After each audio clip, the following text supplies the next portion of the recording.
The secret history of the Great Wall of China you didn't learn in school. You've seen the postcards. You've heard the legends. The Great Wall of China, an epic ribbon of stone winding across mountains and deserts. But what if the story you learned was only half the truth? Today, we pull back the curtain on a history full of unfinished sections, secret passageways, tactical deception, and political intrigue, secrets that reframe everything you thought you knew about the wall. 1. The not-so-great parts. Despite its grandeur, not every part of the wall lived up to its legend.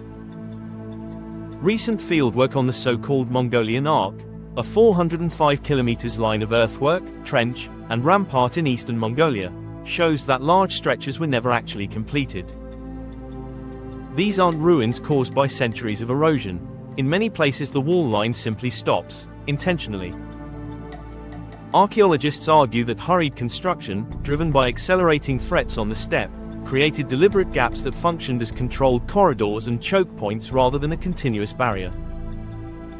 In other words, in the face of fast-moving horse-mounted enemies, walls were sometimes built just enough to shape movement, not to seal the frontier perfectly. That idea, strategic incompleteness, is deeply uncomfortable if you grew up picturing the wall as a single, unbroken rampart. But it fits how frontiers work. In places where speed and logistics mattered more than masonry, dynastic regimes accepted discontinuities if those gaps could be monitored or taxed. 2. Varied construction across eras. Here's another myth buster: the Great Wall isn't one continuous masterpiece. It's a patchwork quilt stitched together over many centuries by different states and dynasties, each with its own priorities, materials, and enemies. Early fortifications were often trenches, rammed earth berms, and timber, fast to raise, vulnerable to weather. The iconic brick and stone profile most of us picture is largely Ming dynasty, 1368 to 1644, built after the trauma of the Mongol Empire and tailored to a world of raiding cavalry and gunpowder artillery. The Ming invested in loopholed battlements, solid parapets, crenellations, and a dense network of watchtowers, beacon towers, and garrisons that doubled as a military road for rapid reinforcement. Even the Ming system wasn't static. New outworks were added, towers were heightened, and interior roads improved as threats evolved. Digital surveys now show beacon signaling was more sophisticated than popular depictions, often relying on auxiliary beacons arranged to encode pre-agreed messages rather than simply lighting every tower on a ridge. 3. Secret passages and hidden doors.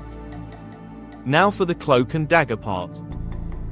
Over the last few years, Tianjin University researchers have used drones to document long stretches of the wall at centimeter-level resolution, amassing well over 2 million images for photogrammetric models. Among the most striking findings, hundreds of secret doors, narrow, camouflaged openings intentionally built into the wall during the Ming era. These weren't accidental breaches. They were engineered passageways, some only wide enough for a person, others big enough for a pack animal. So what were they for? Historical records and current scholarship point to tightly controlled access for seasonal grazing, sanctioned microtrade, messenger routes, and intelligence work, essential arteries for daily life on a militarized frontier. Many were so cleverly positioned, behind a spur of rock, within a stepped buttress, or masked by a false parapet, that to a casual observer the wall looked unbroken. But garrison officers knew where to open and close the valve on movement. 4. Tactical exits and emergency egress. Those doors weren't only about commerce. Some acted as sally ports, points where troops could surge out for ambushes, pursuit, or to harass scouting parties before melting back behind battlements. Others provided emergency egress if a post was overrun, allowing defenders to break contact and regroup at a secondary line.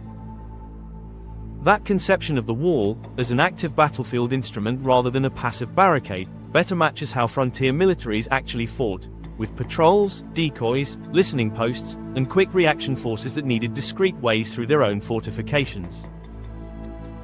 5. Digital resurrection of a moving frontier.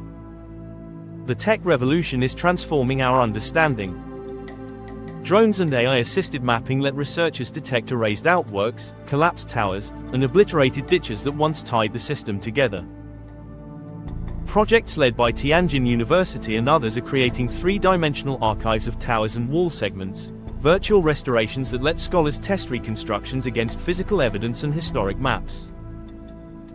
A recent case study on the Nine Eyes Watchtower lays out a full workflow for integrating survey data, archival sources, and conservation standards, the Seville Charter, to model what's been lost and what might be recoverable. These datasets aren't just pretty models. They're changing interpretation, clarifying the spacing of towers, revealing logistics routes on the lee side of the wall, and even reshaping how we think signaling worked across complex terrain. 6. Rethinking the wall's purpose. If you grew up hearing that the wall was simply a military barrier, prepare to adjust your mental map. For long stretches of its history, great gates and lesser posterns were as much about customs, immigration control, and regulated trade as about stopping invaders. At big passes along northern routes, officials levied duties on animals and goods, issued seasonal passes, and enforced quarantine and movement rules.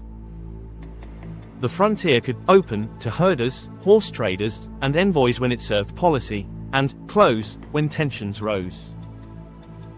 The wall, in this sense, was an instrument of statecraft, a negotiated filter as much as a hard line in stone.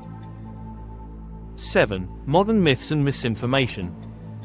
The wall lives under two opposite pressures today: overexposure and neglect. Popular tourist stretches like Badeling see heavy footfall, graffiti, and stray repairs that don't match historical fabric. Meanwhile, remote, wild wall segments crumble under weather and plant growth. Conservation reports to UNESCO flag the scale of the challenge. Thousands of kilometers cross multiple provinces, with variable funding and expertise. Crowdfunding and public campaigns have occasionally stepped in to stabilize small sections, drawing attention to the broader conservation backlog. And every year brings reminders, like detentions for graffiti, that protection is an ongoing struggle. Layered on top of that are the myths. The biggest, a single uniform wall you can see from space with the naked eye. You can't. Another, that any damaged or missing stretch is failure. As new research shows, absence can be design. A frontier optimized for surveillance and taxation might prefer a clever gap over an expensive, continuous line. Think checkpoint, not castle. 8. Politics at the edge. Frontiers are where politics gets practical. Ming administrators had to balance defense, diplomacy, and economics. The wall's garrisons needed food and pay. That meant keeping trade flowing, taxing caravans, and occasionally turning bandits into border guards. Modern economic historians even argue that institutions hardened by this frontier, self-governance in some regions inside the wall versus patron-client structures outside, cast a long shadow on development patterns. Whether or not you buy that big claim, it's a reminder: the wall shaped lives deep inside China and across the steppe, not just at its bricks. 9. Fieldwork surprises and human stories. Beyond hardware and policy, the wall is a magnet for obsessive fieldworkers. Independent researchers have spent years walking forgotten ridges, reading obscure gazetteers, and mapping collapsed towers, often finding details official surveys missed. Their work, alongside university teams, keeps complicating the picture: new gaps, misaligned spurs, auxiliary beacons where no one expected them. Every season reveals how much we still don't know. 10. Climate, erosion, and the race to record. Add another twist: environmental change is accelerating the loss of earthen features across arid zones. While the Mongolian ark's gaps can reflect strategy, other discontinuities really are the work of wind, water, and time. Across the Old World, archaeology is grappling with dune migration, drying soils, and more violent storms.